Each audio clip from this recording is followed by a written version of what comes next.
programa ay rated SPG.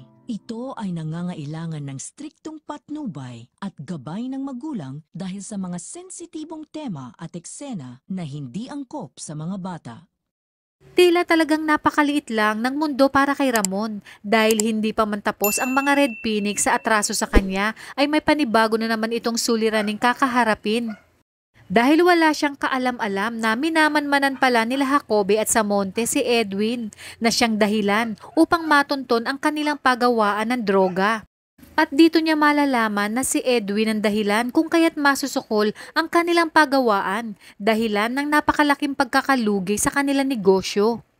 Hindi na nga makakapagtimpi si Ramon dahil mayabang pang sasabihin ni Edwin na bayaw niya naman pala ang may-ari ng pagawaan na siyang mas lalong ikinainit ng ulo ni Ramon.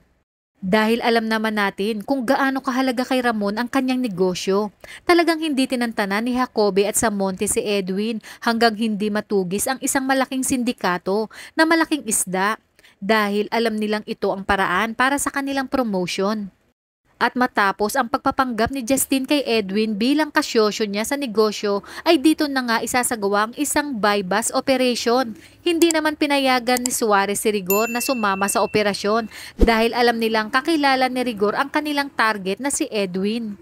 Sa araw ding yun ay ang araw kung saan isasagawa ni Tanggol ang kanyang susunod na misyon na tapusin nga ang mga Red Phoenix. Papayagan ni Espina si Tanggol na isama ang kanyang mga kaibigan sa misyon maliban na lang kay Oweng dahil ayon sa kanya matagal niya nang napaghandaan kung sakaling tatakas ang mga ito at si Oweng ang gagamitin niyang pain upang bumalik sina Tanggol.